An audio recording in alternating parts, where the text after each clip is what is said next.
So when we're confronted with a scene like this, the light, the flora and fauna, the shadows, the colour, the tonality, all the composition, it can be very daunting, but as an artist we get to choose what we put in our pictures and we don't have to include it all.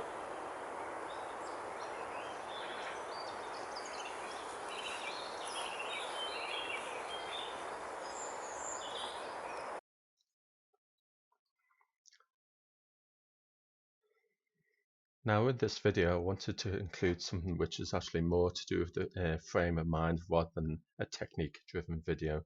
And it's very crucial to have a really good intention of what is you propose to capture when you're creating any kind of piece of art, and even more so when you're doing plein air painting, but really counts towards any kind of painting, whether it's figurative painting, studio based painting, or sort of still life painting. And as mentioned before, when we're confronted with a scene like this, which is what I was painting the other week, is a lovely sunny day. We've got all sorts of things going on environmentally.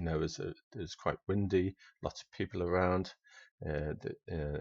Same we've got the scene itself. We've got tons of different kind of greens going on here. We've got all the different kind of variety of trees, and the flora and fauna as well. We got at the time I was also being pestered by flies. I've been pestered by the kind of fluffy stuff which is coming out of the willows at the time as well, which is getting stuck in the oil paint. So there's all sorts of things going on, and it's really important to sort of when you decide on a place what you want to paint, to really think about what actually attracted you to that place in the first place. And we want to keep that as simple as possible. Whatever reaction, whatever thought you had in your mind, reduce that down to the bare essentials. And essentially for me, for this particular scene, it was a sunny woodland glade. Okay, it's as simple as that. And we've got all the elements here. We've got this, obviously the sunshine.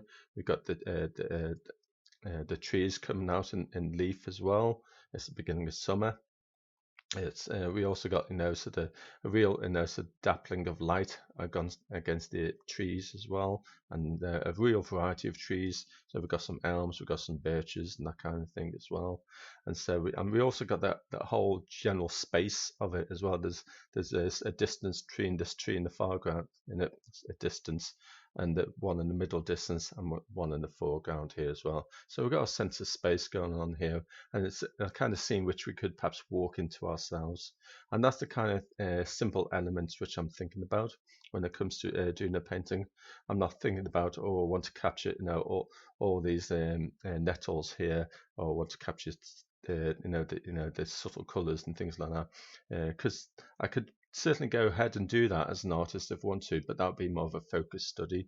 For this plein air painting is more that I wanted to capture this as a almost an icon or a symbol of a woodland glade. And as mentioned, it's worth thinking, okay, so that's what I want to capture. What elements do I need to include in what I see here, and what elements do I not want to include because it detracts from the general scheme or the aesthetic value of it all. And so this is, of course, why I do a thumbnail sketch, and why I always encourage you to do your thumbnail sketches. This is the first stage in our design process to ask yourself, what do you include and what you don't include. And I would say this goes beyond artistic license. You could certainly put it under the banner of artistic license, but I would say this is more to do with aesthetic design. For example, let's hide this image now, and let's go into the thumbnail sketch so we can have a look. So when it comes to the aesthetic design, and as we go through these classes, I'll talk more about composition and shape design as well, which is quite an important part of creating a painting as well. So you can see this is a very quick, must talk about 10-15 minutes to do this one, because what I do with my thumbnail sketches is I add and take away to it all the time as well. So this is my decision making process before I start the plein air painting. You can see now I've decided now slightly above the middle center point of the rectangle. I've gone for a rectangle as well. Notice I've gone for a rectangle because it's a long shape which can cover a more of a landscape point of view, but also it's expansive. So it's not focusing in on a small part of the woodland glade. It's creating a general overall feeling of being able to walk into a place as well by having a more expansive landscape and aperture within the scene as well. And again, I've included the foreground, middle distance, and the background as well. So these are the basic elements. So we almost have a rule of thirds kind of composition going on here as well, with the two thirds land and one third almost the sort of far distance as well. Okay, I'm also looking at it tonally as well. So I'm thinking which are the darkest areas of the composition and which are the lightest areas. So the land is always the land at the bottom, whether it's grass, whether it's sort of a hillside or whatever, because that's facing upwards with the sun or the sky shine down on it. That's generally always going to be the lightest element within the scene. Generally speaking, there's always going to be elements like birch trees, which can be lighter as well because they're a lighter coloured bark. And so I'm looking at the tonality of the design as well. And if I was to compare these, and what I'll do is I'll post both pictures onto the Patreon page, so you can actually guess which elements I've included and which ones I haven't included. But to give you a few clues, let me bring this back up again.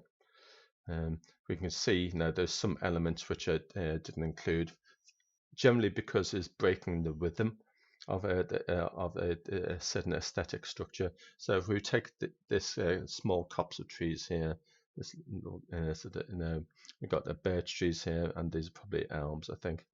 And essentially, there's a rhythm going on here. We've got a slight angle here, we've got an angle going on here, we've got another angle going on here, and to contrast that, we've got almost a perfect vertical going on here, but there's a little bit of an angle there. So essentially, we've got a kind of nice rhythm going on there, and I think perhaps subconsciously I might have noticed that as well when I initially saw it. But I think overall, and generally speaking, it was the general glade essentially, and the open space quality of it all.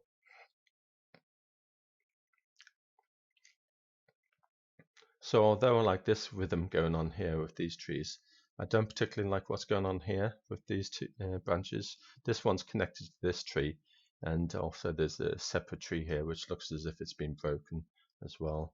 That's not contributing to the rhythm of the aesthetic essentially.